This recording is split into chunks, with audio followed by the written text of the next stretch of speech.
Honorable Minister for Ministry of Petroleum and Natural Gas, Shri Hardeep S. Puri is here with us. So let's have a huge round of applause for his welcome.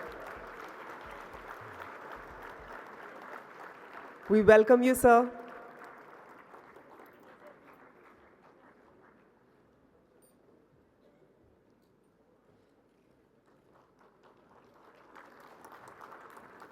Welcome, sir.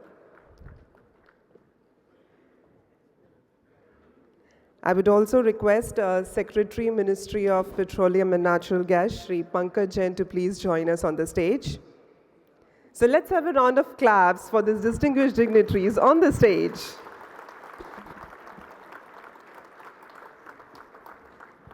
Ladies and gentlemen, this is Shilpa Bhavna, and I extend my all warmth in welcoming you all to this wonderful closing ceremony of India Energy Week 2025. I take this pleasure to host you all in this beautiful ceremony that is held under the patronage of India's Ministry of Petroleum and Natural Gas and supported by the Federation of Indian Petroleum Industry here at the Yashobhoomi India International Convention and Expo Center, New Delhi. Since we have Honorable Minister over here with us, I would just like to share with you all the highlight of this India Energy Week 2025. So this landmark third edition is on track for achieving an incredible 70,000 visitors from over 120 countries over 4 days of networking amongst our 600 participating exhibitors across 9 dedicated themed zones and 9 international country pavilions. I would like to share with you that at our spectacular opening ceremony, Honorable Prime Minister of India, Shri Narendra Modi, set the tone of discussion and focus for the week. Today, I'm really happy to announce the launch of the 58th Indian Petroleum and Natural Gas Statistics Report. It was first introduced in 1966-67. It remains the flagship annual statistical publication of the Ministry of Petroleum and Natural Gas, serving as a critical reference for policymakers, industry stakeholders, researchers, and analysts. So I would like to request Mr. D.K. Ojha, Deputy Director, E&S Division, Ministry of Petroleum and Natural Gas, to please present the journal to Honorable Minister for the launch. And I also request Mr. Praveen Mal Khanoja, Additional Secretary MOPNG, to please join us on the stage for the launch of this journal. Let's have a round of applause, my dear friends.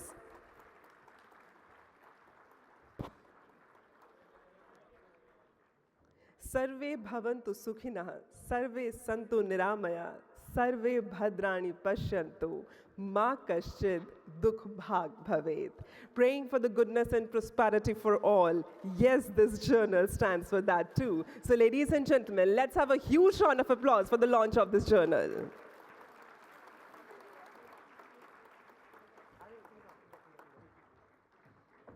We are just quickly grabbing this golden moment into our cameras.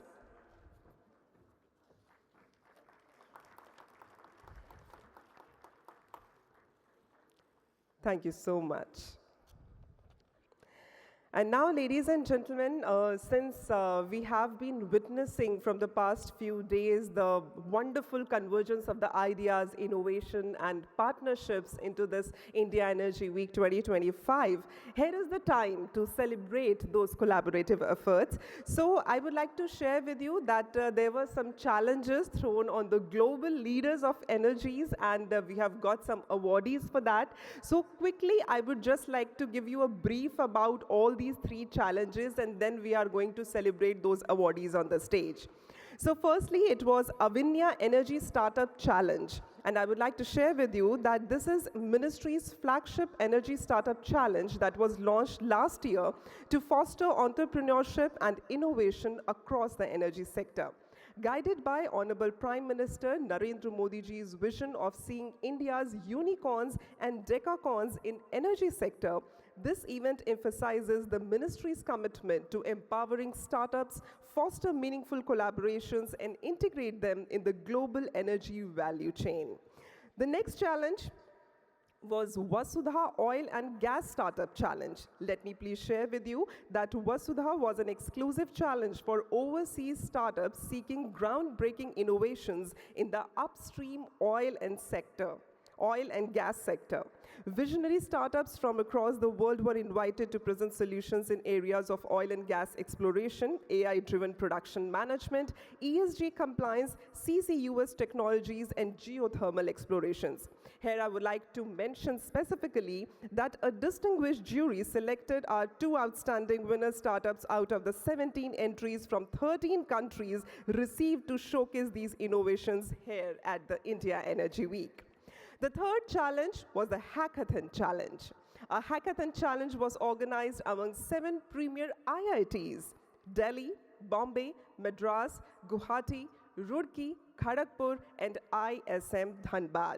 The objective and structure of a hackathon was aimed at empowering innovation in the energy sector, with India's brightest young minds giving innovative solutions on carbon capture and utilization and renewable energy.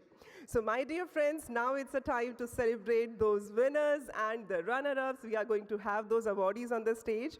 I would like to request respected Secretary Shri Pankaj Jain to kindly present these awards to the awardees in the august presence of Honorable Minister over here on the stage. So we will start with the Avinya Energy Startup Challenge winners. So ladies and gentlemen, we'll start in the reverse order. That's the way it is going to give us the excitement. You all are set for that? So let's have a round of applause.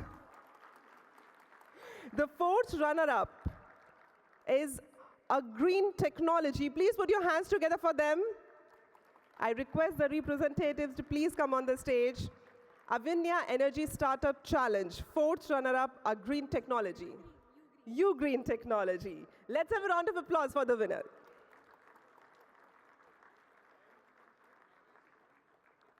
The green technology, the fourth runner-up.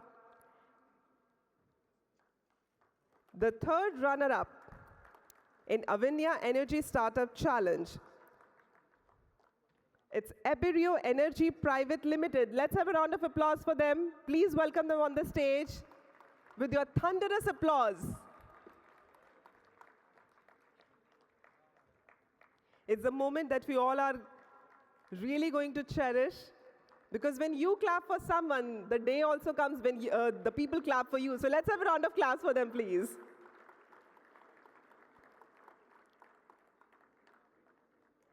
Third runner-up on the stage. And the second runner-up in this category is Agri Vijay. Please put your hands together for them. I invite you on the stage to receive the honor. Second runner-up, Agri Vijay. So I invite you on the stage, please. With your round of applause, my dear friends, Avinya Energy Startup Challenge, second runner-up, Agri Vijay on the stage. Such a beautiful moment. The first runner-up in this category is Breathe ESG Private Limited. Let's have a round of applause and welcome them on the stage. The first runner-up in this challenge, Breathe ESG Private Limited.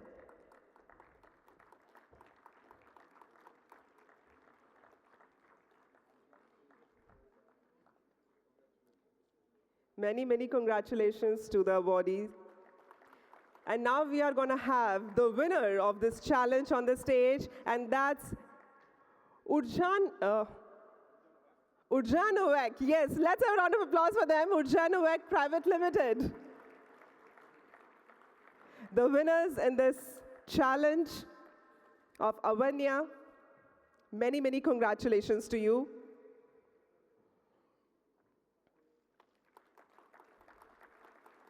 Our next challenge is Vasudha Oil and Gas Startup Challenge, and in this we have got a runner-up from the USA, but unfortunately they couldn't be here with us today, but I would like to take their name.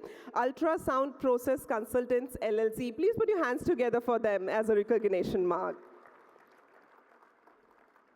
And now we have got the winner in this challenge, and that is Latent Energy Partners Incorporation. Please put your hands together for them. Welcome, sir. And many, many congratulations. Vasudha Oil and Gas Startup Challenge, the winners are there on the stage. Let's have a thunderous round of applause for them.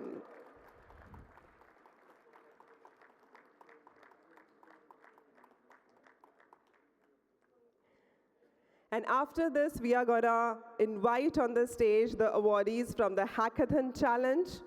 And in Hackathon Challenge, we have the runner-up.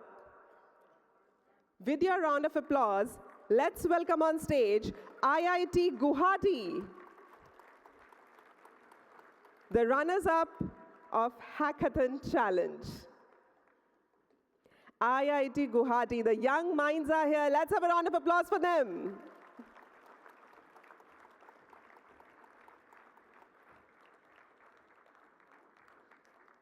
This shows that how much brighter and stronger our country is. Many, many congratulations.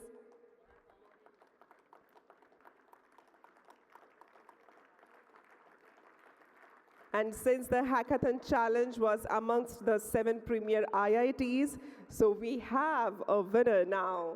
Now I'm going to invite on the stage the winner of Hackathon Challenge, and that's IIT ISM Dhanbad. Please put your hands together for them. But before that, our runners-up are going to take this selfie with Sir, because this is really a precious moment. Many congratulations, IIT Guwahati. And we really feel proud of all of you. Let's have the winner on the stage of Hackathon Challenge, IIT ISM Dhanbad. Please put your hands together for them.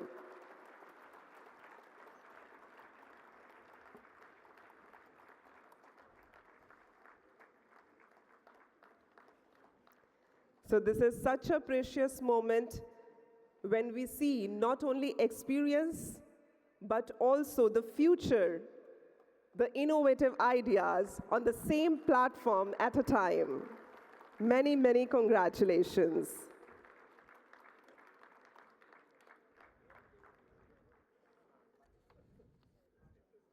Many, many congratulations.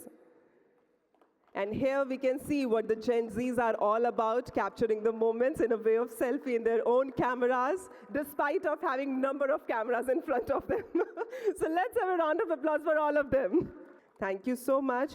And now it's the time to have the session with the Honorable Minister. Ladies and gentlemen, it's an absolute pleasure to be here with you as we close the India Energy Week. This is the 3rd edition of the India Energy Week, and by all accounts, it's bigger and better than the previous 2 editions. And I've been speaking to a lot of the participants here, and they tell me that the mood this time around is one of renewed confidence. There is, of course, a lot of global uncertainty that we are going to have to deal with and contend with, but the mood overall is a lot more positive this time around. But without further ado, let me get our 2 esteemed speakers here to give us a sense of what has been accomplished at the end of the India Energy Week. And Mr. Puri, let me start by asking you, sir, there was a lot of expectation in terms of what would be done at the end of the India Energy Week. The participation, as we've heard from here, has been significantly higher in comparison to year 1 and year 2. In the global context, with all of the uncertainties that we're dealing with, what do you believe the India Energy Week has been able to deliver in terms of tangible outcomes and next steps? There are some outcomes which are easily measured in terms of, hard evidence. The amount of exhibition space you have, the number of participants, the number of technical papers. And I think whoever amongst us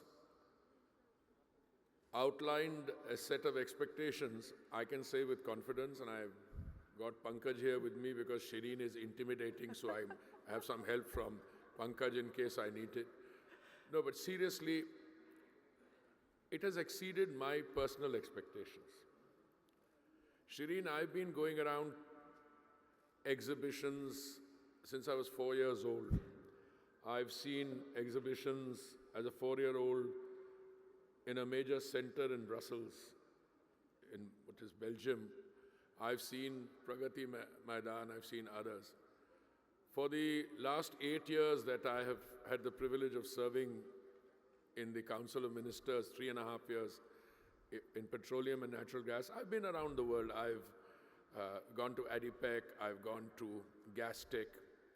Each global platform develops a genius, a specialization on its own.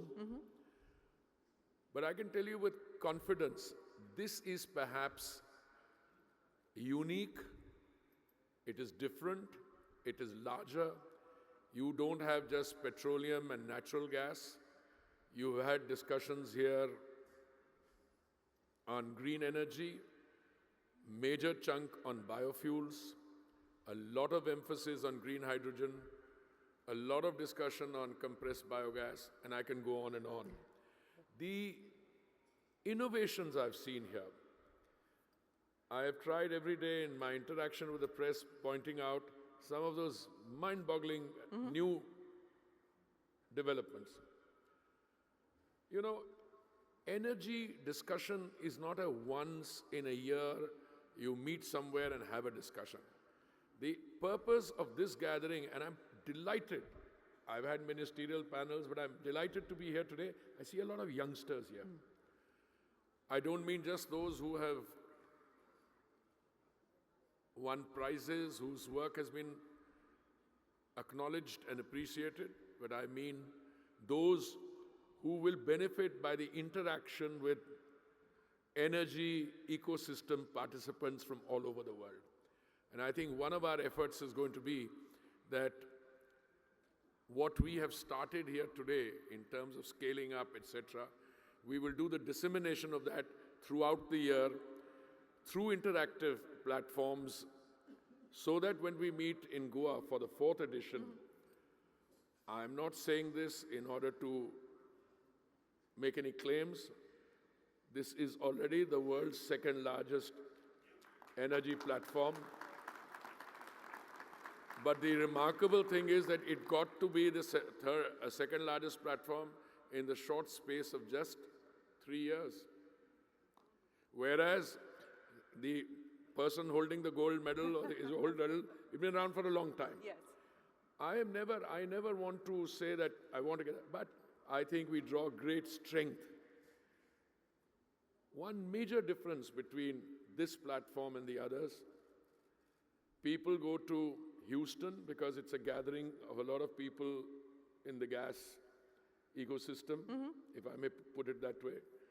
They go to ADIPEC also because they do great networking, but they come to this platform to actually conduct business. Because the people who are there, and it's not important that one of these CMDs sitting here, I've gone public, they signed a deal with a Norwegian company to buy LPG at prices more competitive than what they've been getting. Or that yesterday an MOU was signed to use sorghum. When I was in Bangalore recently, we have signed up one of our companies, I think it's BPCL, HPCL, to deal with the making of sustainable aviation fuel from seaweed. So if you look at the range of what is happening, and by the way, it's not going to be remaining in laboratories as test examples. You see the evidence of that in the commercial application. I'll just give you one example and then request Pankaj. Yesterday, I went to one of the stalls, I think it was the HPCL stall. They showed me a pretty simple, but somebody had to think of it, kit costing as little as 1,000 rupees, which can be used to, on a 2-wheeler or a 3-wheeler in order to be able to make it fit for use of biofuels. Right. And the final comment on biofuels, And I say this because somebody asked me yesterday, a very bright academic and journalist, so by when will you have all these green hydrogen buses plying all over the roads? I said, hey, wait a minute. I became Minister for Petroleum and Natural Gas in June, July 2021. If you had asked me at that point of time, when will you really start using biofuels on a major scale, that means 10%, 20%, I would not have been so confident. We had a target of 20% biofuels usage till 2026. We've done it 6 years in advance, we got there. So my view is that the demonstrative effect of a new technology. Yesterday we had an investors meeting, our own domestic guys who, affect the market and who contribute to it. Once you get this combination of innovators, manufacturers, consumers, you look at all the flexi-fuel cars which are on this thing. I mean, these are not prototypes to come on the commercial market years later. They are here. They are being marketed. And a flex fuel car, I mean, I was very encouraged. I said it will become very expensive. No, it's just 40,000 rupees more expensive than the other one. So, for me personally, thanks to everybody who made it so, yourself, all the others here, I draw a great deal of satisfaction. And I say that with all humility. And I think this journey which we are navigating, because India is destined to grow, if you look at the kind of resonance that the bilateral meeting in Washington had, and I was just reading the agreement this morning. India is poised to grow, and this was the global, this is what the US CEOs told me, this was the, in their perception, the global growth opportunity, and this is where a lot of people can combine, some to sell us more energy, some to participate in our upstream, downstream, others to bring technology, take our technology. So I think one is truly humbled. Well, I think this room is evidence of the fact that stakeholders here are not just on board with the story, but are also equally excited about taking the story forward. But Mr. Puri, I'll come to the Secretary in just a bit, but since you gave me the segue to address what's happened in Washington overnight, the meeting between Prime Minister Modi and President Trump, and a joint statement has been issued. And part of that, of course, is energy cooperation. President Trump saying that India should buy more LNG, more energy from the US. He's even put out a number there saying that that should increase from $15 billion to $25 billion. I wanted to get your comments on that. We have spoken about this previously as well. Do you believe it makes sense? It is something that we should actively pursue and build on? No, the first comment I want to make is that energy cooperation between the United States and India was widely expected to figure in the bilateral talks. If you read the joint statement, if you read what the President said, what the Prime Minister said, that's evidence.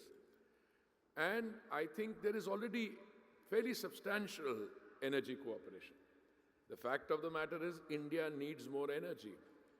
We have long-term deals on gas with one country which was there till 2028. You've signed another 20 years there. All the ministers I met here, without exception, all want to participate increasingly and more comprehensively in the India energy thing. Many of them want to sell gas to us. We are in the market for more gas. We have a stated policy of taking it from 6% to 15% in the energy mix. And I think we have a very substantive relationship with the United States, mostly on gas. I see definitely those quantities being addressed for increase.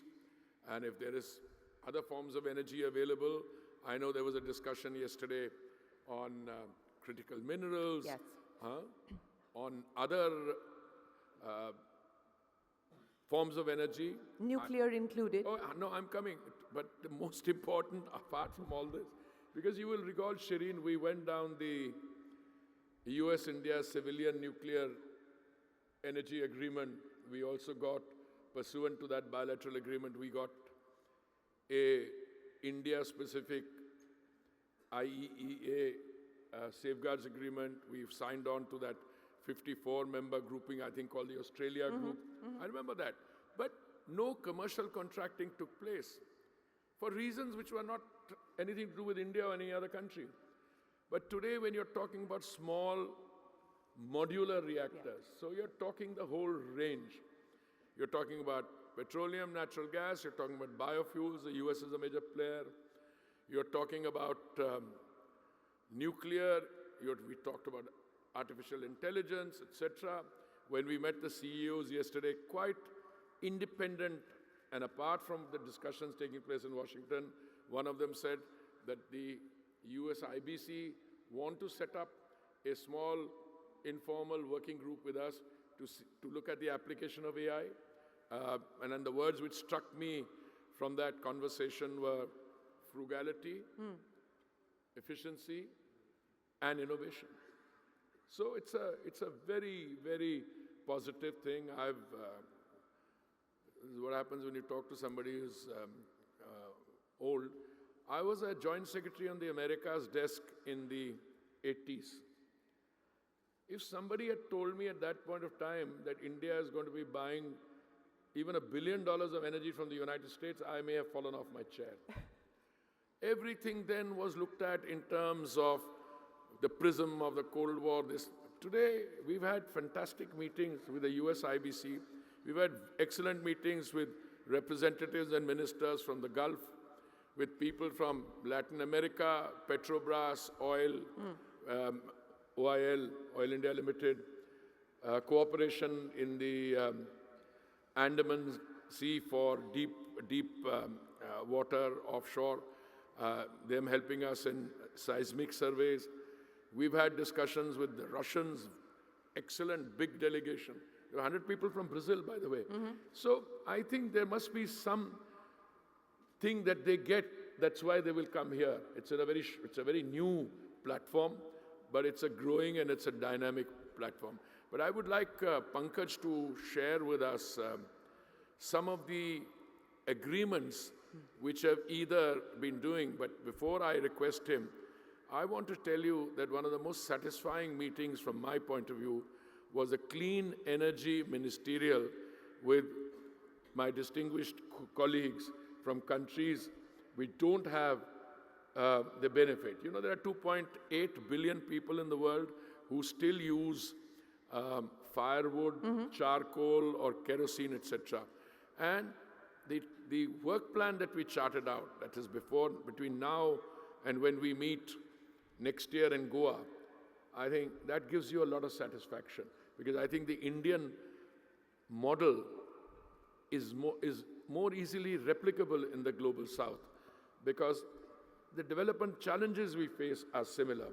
Unlike the highly advanced countries, you know, where they've already moved way ahead on some of these issues. No, fair enough, and I'll come back to that in just a second with Secretary. If we can build on the business outcomes that have been achieved, as the Minister pointed out at the end of the India Energy Week, some of the MOUs he did talk about. There are many others. I can see the chairman of EIL sitting here. They've signed an MOU with BP, for instance, and there have been many others that have been inked through the course of this week. If you can run us through the tangible outcomes from a business perspective at the end of the India Energy Week.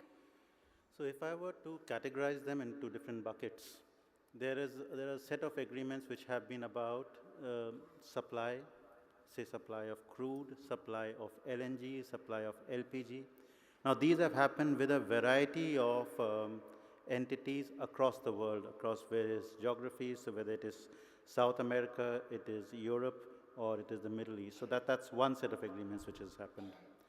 There's another set of agreements which are, for example, about services. So there are people who are on the software side working in refineries. Say, for instance, somebody is helping set up a digital twin of an entire refinery to see what you can do. So that is, again, very cutting-edge work, absolutely on optimization, absolutely on efficiency gains. So that's the second. The third set of agreements has been on services, the kind which you mentioned, say, EIL doing. There's been another bucket would be on exploration. Right. So on exploration, the fact that it's around the same time that we have launched around 10 of the OALP, the Largest offering anywhere time in the world. which meant that it's not just Indian companies. It's so big that everybody is interested, and everybody is going to sit together with somebody here, or somebody has to sit with somebody else, because we need the best of expertise in the world, and we need it yesterday. So that's the enthusiasm which you see happening all around. I want you to build on that, Minister, what we just heard there from the Secretary in terms of the interest coming in as far as exploration is concerned. You pointed out this will be the largest round that India puts on offer. What's the expectation? What are the broad timelines that we're looking at as well? First of all, the scale of this 10th round of open acreage licensing policy. If memory serves me right, the bids are over an area of 200,000 square kilometers. 200,000 square kilometers. The interest is also partly fueled by the fact that over the last few years, we have been making important changes in our own regime. It started way before I came, when we moved from production sharing agreements to revenue sharing agreements. And it culminates, or will culminate, in the new law that we have passed in the upper house. Shireen, we used to have a law in 1948 which dealt with mining, quarrying, and we were covered. Then many years later, I think 1976 or so, they passed a separate one for mining and quarrying, but we were still stuck with the old one. But it's not just a change in the legal or the legislative framework. What is there is that these changes have been carried out after widespread consultations with all the players. Our own domestic actors, the global actors, and our mindset today, which is exemplified by the Honorable Prime Minister's approach. Look, if something more needs to be done, come and tell us. We will deal with it. And today you have a situation where, well, used to regard the public sector as a little, boring. It's like the bureaucracy, but it's all changing. Modi's India, the PSUs are very dynamic. I don't see, but why I'm telling you this is, I know of one case where ONGC is bidding for some block along with BP and Reliance. Now, to me, that is a very strong message of cooperative or collaborative joining of hands. It's a one foreign partner with OIL for the Andaman says, you've got other people here. Why was this possible? Why has it become possible? Because out of our 3.5 million square kilometers of sedimentary basin, we opened up 1 million square kilometers some time ago, and the bids which came in for the 9th round, which was the prior to this, had 38% bids come in that area. My expectation is that this one will be even bigger, and I make that assessment based on the discussions that my colleagues in DGH have had with others, the queries which are coming in. I base it on what the ministers whom I meet tell me, not only here but elsewhere. Timeline is what you asked me. This bill will come up in the Lok Sabha when it resumes, and I think we have a sufficient majority to make sure that it sees the light of day. Well, and that the Parliament is, of course, broken for recess, but we should be resuming next month. So that gives us an broad indication of the timelines that we're... 10th March, I think, is when the March, and then those next 3 weeks, it will be done. That's correct. You talked about collaboration. You also talked about the public sector and the renewed vigor that you're trying to inject into the public sector and the way that it's operating in India. I think one of the other aspects that perhaps hasn't been noticed enough is the development that's happened as far as creation of an oil reserve fund is concerned to deal with any kind of exigencies that may arise on account of market volatility, on account of the fact that oil marketing companies may need to, deal with more under recoveries and so on and so forth. So once again, for the benefit of investors who are watching this, for private sector companies who are watching this, if you can throw some light on this oil reserve fund and the rationale behind it, as well as what you intend to do with it. So there is still an act which is called the Oil Industry Development, OIDB, the Oil Industry Development Act, and then there's a board under it, the Oil Industry Development Board. So on the nomination fields, which were the fields which ONGC and OIL had much before we started all this business of awarding blocks and so on, there a certain amount gets paid to the exchequer. It goes to the Consolidated Fund of India, but now there is a earmarking which has happened in the budget. So there's much more transparency in the way which it is reported, and that fund was meant to be used, the collection was meant to be used for development of the oil and gas industry. So this actually opens up ways for us to look at many new initiatives in this, many of which would be in tandem with the work which we'll be doing in the exploration side as we go deeper into our offshore waters. We will require innovative financing solutions. We will require new ways of structuring projects so that that same oil and gas becomes viable, viability improves, collaboration between players improves, sharing of infrastructure happens. All of that gets facilitated now because we can look at this fund and say that it is legitimately there within the budget, and let's now prepare proposals for it. Yes, and that's been made very clear in the budget. If I can ask you about what we're seeing happen globally, Minister, the last few years, many would argue that the world has gone through a period of geopolitical recession with a lack of global leadership, so to speak. And I know that you've previously spoken about the fact that you believe that President Trump in the White House is good news as far as the oil markets are concerned, which in turn is good news for markets like India. As you see the geopolitical equations being reshaped today, what will that potentially mean in terms of the trends that could shape the way that the energy markets perform in 2025 and beyond? Shireen, I think the two are deeply interconnected. First, on the geopolitics, it was clear even before the second Trump term began that he would vigorously pursue the processes of peace. You saw evidence of that in the Middle East areas closer to where we are. And I think you saw, some people were stunned, in fact I was not. You saw that reflected in his post on X, on his conversation with President Putin, and also the details he put out in terms of his conversation with President Zelensky. From the Indian point of view, we have been saying all along, I mean, it's not neutrality, please don't get us wrong. It's a strong endorsement of the need to use instruments of diplomacy to restore peace. And I think you saw that, you've seen that in the short time that the president has been in office. So that is the geopolitical part.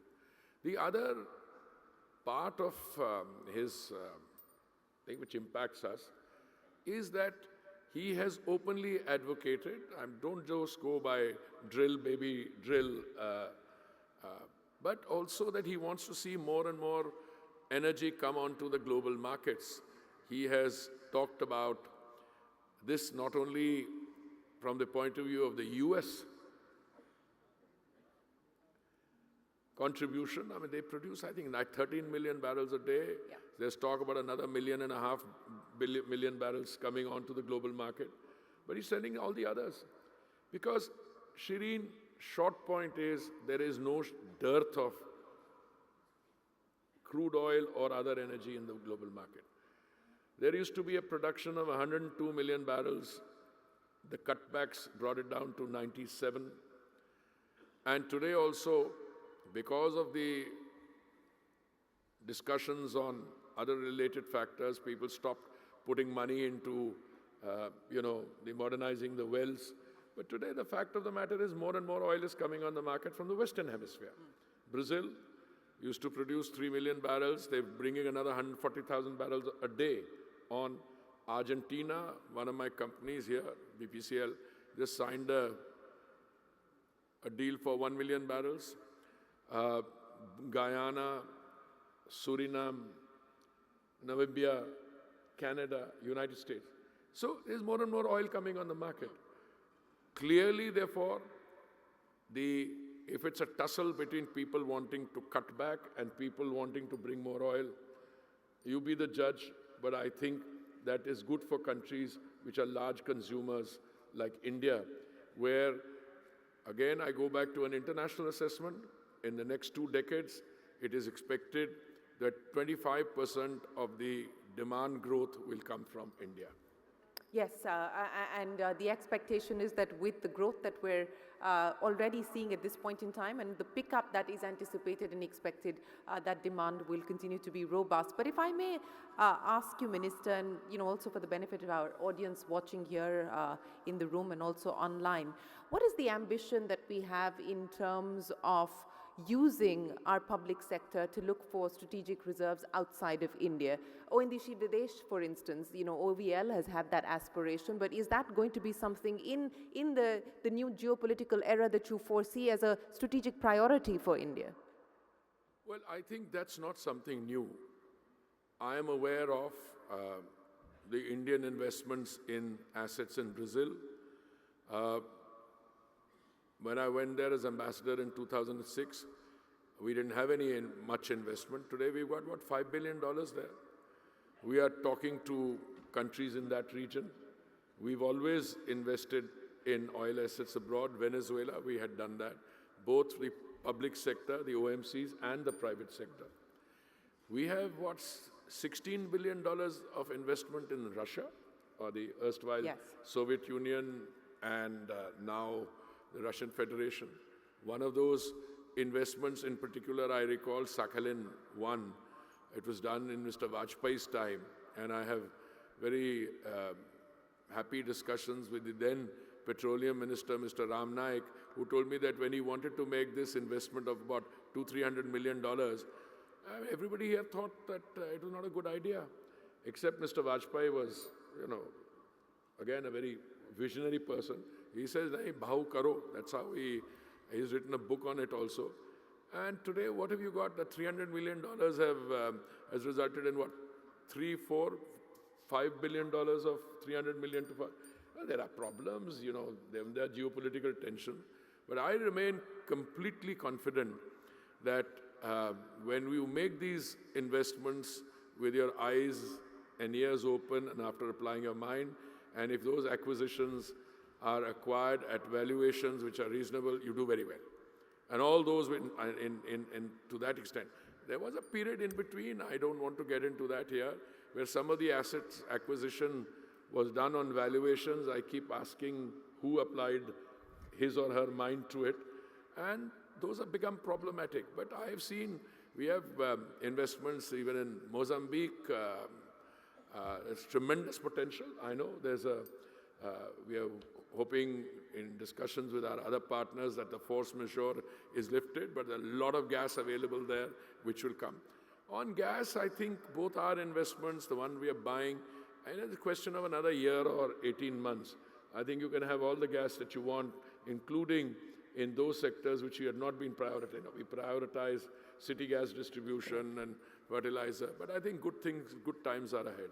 Good times are ahead. Well, speaking of good times being ahead, leave us with, Minister, the list of priorities that you intend to work on to really energize the sector. You gave us a rundown of the measures that have already been undertaken, but more importantly, if I were to ask you to paint for us what the road ahead looks like, what do you intend to prioritize? Well, clearly E&P, we have already started. We lost a decade. That decade between 2006 and 16.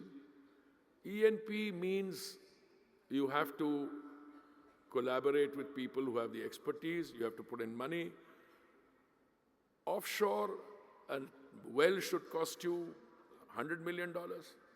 Now, if I was sitting instead of these CMDs, I hope they don't mind my saying it, they would turn around saying, मैं तो पहले अपने quarter का result ठीक करता हूँ, हाँ, पहले अगले क्वार्टर का करता हूँ, because ENP means in Guyana they would dug 16 wells, got nothing, so a lot of money down. Yeah. Then on the 17th you strike gold.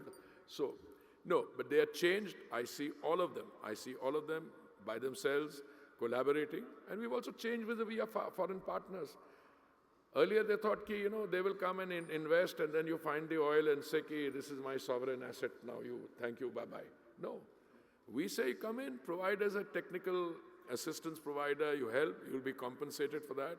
And if we strike the resource, you will have the first right of refusal. So ENP, there's a big push, and it's coming right from the Prime Minister. The opening up of 3.5, the 1 million square kilometers out of the 3.5, in spite of the objections of defense, quasi-defense, DRDO, this is all done. It's happened. Secondly, I think the biofuel story is one of the remarkable stories. We have to start addressing, do we go beyond 20%? Everybody will say yes. To what do we go to? The Brazilian story of ethanol is what, 40 years old? They were doing 27% base blending. Today they have taken that 27 to 35. They're going gradually. Where will we go? If you look at the availability, you needed what, 1100 crore liters for 20% blending. We already, Shireen, have capacity for 1700 crore liters. We already have that capacity. I see that 1100 going to 1500 and so on. So that's again an area. But my my greatest excitement is green hydrogen. Because somebody told me the other day on a panel, everybody said, petroleum and gas, you're the only one who say green hydrogen. I said, but I'm wired differently. Petroleum and natural gas, you've got the plans. Biofuels, yes, you're almost there. But green hydrogen, the developments I see in terms of, I don't mean the demonstrative effect of these buses. Those you'll get more. But today, one of our companies, which is there, all the others are also involved, if they take, instead of 2 of their 11 refineries, you take another 2, convert them into green hydrogen usage, and they've just floated a tender which has got world-class bids from 7 or 8, how many? Yeah, bids. Which means that green hydrogen has arrived, which means that the target of 5 million metric tons for 2030, which used to be something to talk about as a talking point, as futuristic, it's there. So we'll get there. And we'll be, along with other countries like the United States, very strong on green hydrogen. And finally, sustainable aviation fuel. And we think Brazil, India, countries like that, United States, because the time is coming when, whether it's the Corsair or European Union mandating, we are moving very strong on the sustainable aviation fuel. Thank you very much for articulating what the priorities will be, Mr. Puri. But, let's leave this audience with your message, both to global investors as well as domestic investors. And I want to start by asking you for your message to global investors who are looking at India and specifically the India energy market. I think one of the issues has been predictability, and you are promising predictability, whether it is in terms of taxes or other commercial aspects, but the message to global investors on why they should do business here in India. I would have been surprised if you hadn't come to the predictability part of the question. I think we should make available the new law which has been passed by the Rajya Sabha and which will hopefully very soon be passed by the Lok Sabha. The issue is that, you had with great reluctance to impose a windfall tax. If you read the new law, that tells you it can't be done in this manner anymore. So we removed whatever little discretion we had. It was done only once, but everybody made a noise about it. I don't think any of the foreign investors, some of our own guys, including 1 or 2 of my friends sitting here, because, we are mostly importers, but some of them are also producers and exporters. Yes. Are kyun additional? But it was done because of extraordinary circumstances, and it was done after the greatest of reluctance. But now you'll have a law where you can't do that. So in terms of predictability of policy, moving from a production sharing to a revenue sharing, making all the other changes which the law soon to come into effect provides, I think the predictability takes well. My message to my counterparts and through my counterparts in other countries to their economic operators is, this is not just about India. This is, periodically along comes an opportunity which is a global opportunity. And whether it is traditional energy, the Prime Minister's it's a commitment, Sankalp, India to be a developed country by 2047. I think the link between economic activity and energy use is a very well-proven equation. So we will need more and more energy as we go from a 4 to a 7 to a $10 trillion economy and beyond. We'll need more energy. I think there's a lot of business opportunity in that. There's a tremendous commitment for green transition in that. But I think the fact that you have present here today on the concluding session, friends from Italy, from the UK, from Brazil, from the Middle East, from the United States, shows that that part is acknowledged. And I think this is not just, as the Prime Minister, Honorable Prime Minister says, make in India. India is making also for the world. Many of these technologies, clean cooking, some of those cooktops, some of our other energy, there is an Indian model which is replicable outside. But I wouldn't stop there. There's a fair amount of give and take between us and the industrialized West on energy. I mean, what was signed yesterday on some of those deals, it's not just money, but it's also affects the global market. So 2025, do you feel more confident about energy security, about pricing stability, and about the energy markets in general? Well, 2025 is going to be a very important year from my personal understanding. One, this meeting is taking place at the beginning of the year when you are already, I'm not talking about it's a fact, you've already got 20% blending on, you're almost there, next figure.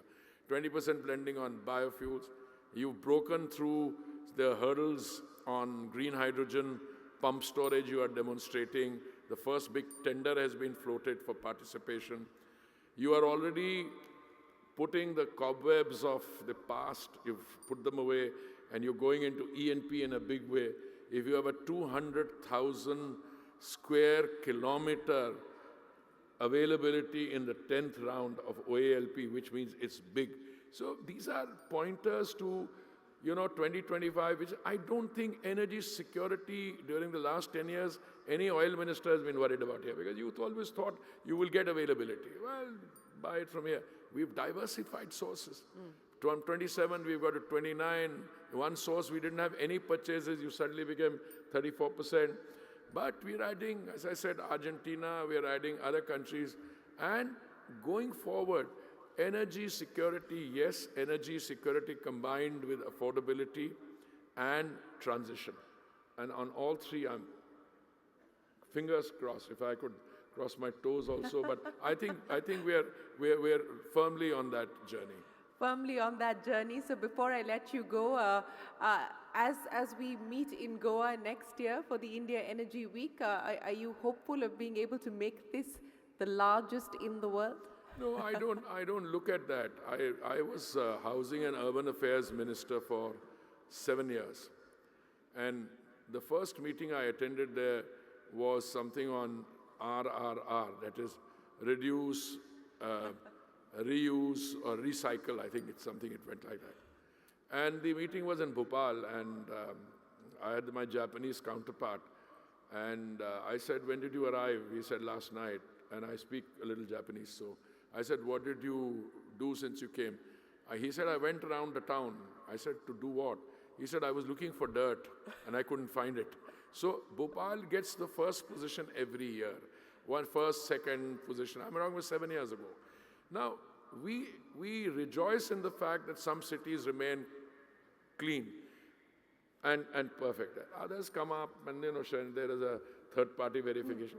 I'm very happy to allow the people who are running at #1 spot to continue, but we'll give them a run for their money. Well, We'll give them a run for their money, and I think we will both benefit from this expansion.